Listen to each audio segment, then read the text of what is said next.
હમણાં છે ને એક છોકરાને સાહેબે સ્કૂલમાં પૂછ્યું કે બેટા બેટા આપણા ઘરમાં જે લાઈટ આવે એ ક્યાંથી આવે?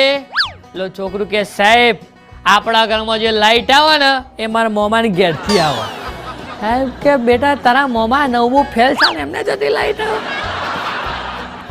છોકરું કે હા હા લાઈટ છે ને મારા મોમાના ઘેરથી જ આવે કે મને પાક્કું ખબર છે. સાહેબ કે ઓહો બેટા કઈ રીતે તારા મામાના ઘરેથી લાઈટ આવે મને કહે તો?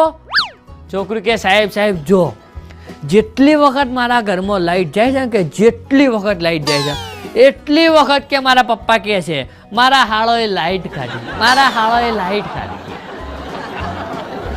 એટલે લાઈટ મારા મામાના ઘરથી આવતી હોય તો જ પેલા કેમ કે મારા હાળોએ લાઈટ કાઢી. મારા પપ્પાના હાળા કોણ? મારા મોમા કે.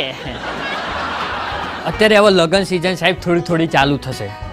લગ્ન સિઝનમાં બહેનો લગ્ન ગીતો જોરદાર ગાય. એમાં એક પેલું ગીત છે તમને ખબર? તમે બધા સાંભળ્યું જશે આમ તો કે ઊંચા ઊંચા બંગલા ચણાવો માથે કાચની બારીઓ મેલાવો રે હે વીરો મારો જગમગ જગમગ જગમગ થાય. વીરો પછી ભલે ડગમગ થાતો પણ પેલા આ તમે ગીતની લાઈનો સાંભળી છે કે ઊંચા ઊંચા બંગલા ચણાવો માથે કાચની બારીઓ મેલાવો પાછ અને વીરો મારો જગમગ જગમગ થાય. ઊંચા ઊંચા બંગલાએ ચણાવવાના મોથે કાચની બારીઓ મુકાવાની ભલે પછી વીરો લોનના હપ્તા ભરતો. અને અમુક તો સાહેબ જે લગ્ન ગીતો ગાય આપણી ગુજરાતની બહેનો જે લગ્ન ગીતો ગાય જો પેલા જાન લઈને ગયા હોય ને તો બહેનો ચાલુ જ થઈ જાય હો. વેવાઈ તારો છોકરો તો વદરા જેવો લાગે છે.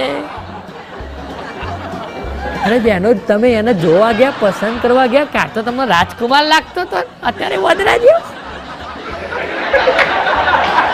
આપણે બધા વોટ્સઅપ વાપરતા હોય છે મિત્રો, તમને ખબર છે વોટ્સઅપમાં કેવું અત્યારે વોટ્સઅપ બહુ વિચારીને વાપરવાનું. મારા હમણાં જોરદાર સીન થઈ ગયું છે યાર વોટ્સઅપનું. મારે થયું કેવું કે મારા કાકાનો છોકરો નવી ગાડી લાવેલો. આગલા દિવસ હું પ્રોગ્રામમાં હતો એટલે મેં કશું જોયું ને કે એને ગ્રુપમાં ફોટા નાખ્યા છે કામ તે. આ ભાઈ નવી ગાડી લાવ્યા ને એટલે અમને એમની ગાડીના એમના બધા ફોટા છે ને ગ્રુપમાં નાખ્યા. હવે મેં જોયેલું નહીં, અમારું ફેમિલી ગ્રુપ હતું તે બધાએ નીચે કોંગ્રેચ્યુલેશન આગલા દિવસ રાત્રે બધાએ કોંગ્રેચ્યુલેશન અભિનંદન આવું બધું ગ્રુપમાં લખેલું પણ મેં જોયેલું નહીં. આ તો બીજા દિવસ સવારે મારા ફોનમાં એક મસ્ત સુવિચાર આવ્યો એટલે મને થયું લાવો આ સુવિચાર આપણા ફેમિલી ગ્રુપમાં નાખીએ. હવે પેલા નવી ગાડી સોડાવી હતી, નીચે બધાએ અભિનંદન કોંગ્રેચ્યુલેશન બધું લખ્યું હતું અને મેં એ પોઈન્ટ ઉપર સાહેબ સવારમાં મસ્ત સુવિચાર નાખ્યો. હવે સુવિચાર કેવો હતો? મેં કીધું ઈમાનદારીથી જીવાવાળા લોકોને જ તકલીફ પડે છે, ઈમાનદારીથી જીવાવાળા લોકોને જ તકલીફ પડે છે, બાકી બૂચ મારવા વાળા તો નવી ગાડીઓ સોરાવે. બોલો સાહેબ એ કાકાનો છોકરો હજુ સુધી મને બોલતો નહીં. હજુ અમારી બેન રીણું જ છો. હમણાં ગાંધીનગર પણ મારો પ્રોગ્રામ હતો. હું પ્રોગ્રામ પતાવી સાહેબ જેવો નીચે સ્ટેજ ઉપરથી પ્રોગ્રામ પતાવ્યો સ્ટેજ ઉપરથી જેવો ધીમે નીચે જતો હતો એટલામાં તો એક બા દોડતા મારી જોડે આવ્યો. મને કે ઓહો બબલુભાઈ તમે જ ને કે? મેં કીધું હા. અરે કે બબલુભાઈ તમને કે વિડીયોમાં તો કે અમે રોજ જોઈએ હો, રોજ તમને વિડીયોમાં જોઈએ પણ કે તમને જીવતા આજે જોયા. મેં કીધું મારી બા હજી હું 18-19 વર્ષનો છું, લગન બગન કરવાનું બાકી છે, તમારા અમને મારી નાખવા છે. લોકોનો વધારે પડતો બિચારનો પ્રેમ બહાર આવે એટલે આવું પણ થતું હોય છે. પહેલાંના હાલરિયા, પહેલાંના ગીતો, પહેલાંના લોકગીતો સાહેબ બધું બહુ મસ્ત હતું. તમે જુઓ પહેલાંના હાલરિયા દિવાળી બેન ભીલની એક તમને મસ્ત લાઈન સંભળાવું તમને કે મારા ખોરડે પડી રડતા ને કુંવર ચેલૈયા રે કુંવર ખમા ખમા તને મેં તો માર્યો છે કળાયેલ મોર કુંવર ચેલૈયા રે કુંવર ખમા ખમા તમને. આ પહેલાંના હાલરિયા હતા સાહેબ. હમણાં અમે કીર્તિદાન ગઢવીભાઈની મસ્ત લાઈન સાંભળી હતી કે પારણિયું બંધાય માતા યશોદાજી ગાય, પારણિયું બંધાય માતા યશોદાજી ગાય, લાલો મારો પારણિયામાં ક્યારે પોઢી જાય. આ બધા હાલરિયાની મેં વાત કરી એ પહેલાંના સાહેબ આમ હૃદયને સ્પર્શ કરી જાય એવા હાલરિયા હતા.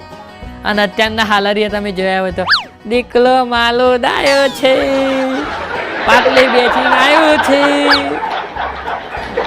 છોકરું નીચે પડે ને સાહેબ તો એમ આવડ્યું અલે માલો દીકરો નીચે પડ્યો અમે તો સાહેબ નાના હતા ને ગુલમટી મારી આવે ને પૂછી તો બાપા 2 લાખા બીજા આપો ઊભો થા મારી મમ્મી તો મંડી જ પર કે જોજે કેટલી બધી કીડીઓ મારી નાખી કે કેટલી બધી કીડીઓ મારી નાખી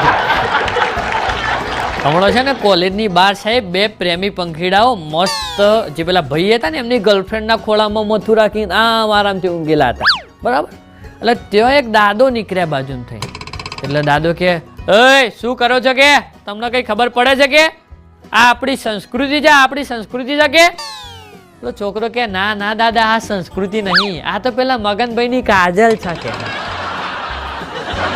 સંસ્કૃતિ તો કે આજ કોલેજમાં જ આવી નહીં વાત કરું કે આવું થાય યાર અત્યારના જવાની આવું તો ના પહોંચાય જાય બહુ ખતરનાક